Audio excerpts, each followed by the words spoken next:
Audio book वांग्मय 13 Gayatri की पंचकोशी साधना एवं उपलब्धियां। चैप्टर 7 पार्ट 4 विज्ञानमय कोश का जागरण। गायत्री की उच्च स्तरीय पंचकोशी साधना में विज्ञानमय कोश के अनावरण का महत्व बहुत अधिक है। अन्नमय, मनोमय, प्राणमय, आनंदमय कोशों की मिलकर जितनी शक्ति बनती है उतनी अकेले विज्ञानमय कोश की होती है, क्योंकि भजन और भाव दोनों की तोल समान है। भजन के द्वारा जितनी आध्यात्मिक प्रगति होती है उतनी ही भाव से भी होती है। इन दोनों पहेलियों के ठीक रहने पर ही साधना का रथ अग्रगामी बनता है। भावना का स्तर निकृष्ट रहने पर भजन में किया गया भारी परिश्रम भी निष्फल चला जाता है। विज्ञानमय कोश में सद्भावनाओं की जागृति की साधना करनी पड़ती है, जो अन्य किसी भी साधना से कम महत्वपूर्ण नहीं है। विज्ञानमय कोश का विकास सद्भावनाओं की अभिवृद्धि में होता है।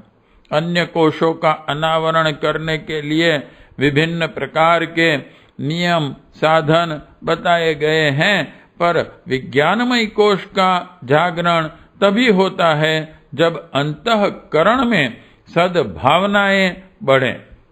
साधक का एक अत्यंत आवश्यक गुण यह है कि उसका हृदय उदारता, प्रेम, संयम और परमार्थ की भावनाओं से ओतप्रोत रहे।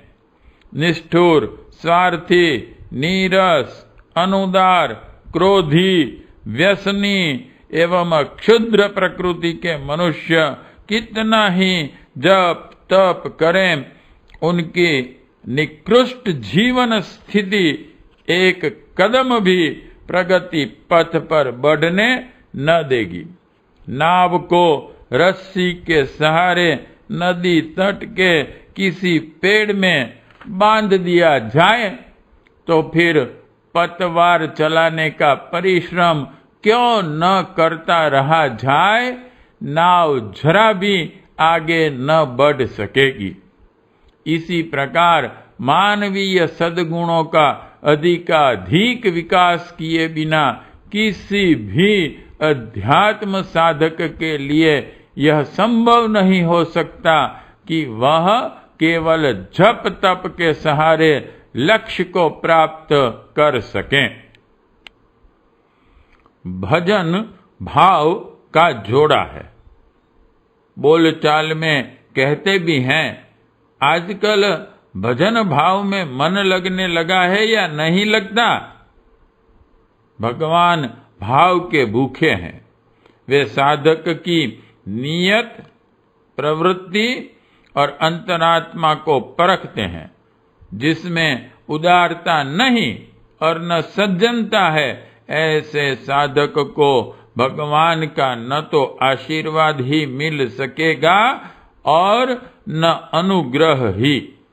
इसलिए अध्यात्म मार्ग के पथिकों को इस बात का बहुत अधिक ध्यान रखना पड़ता है कि उनके गुण, कर्म, स्वभाव में सात्विकता का अंश निरंतर बढ़ता चले।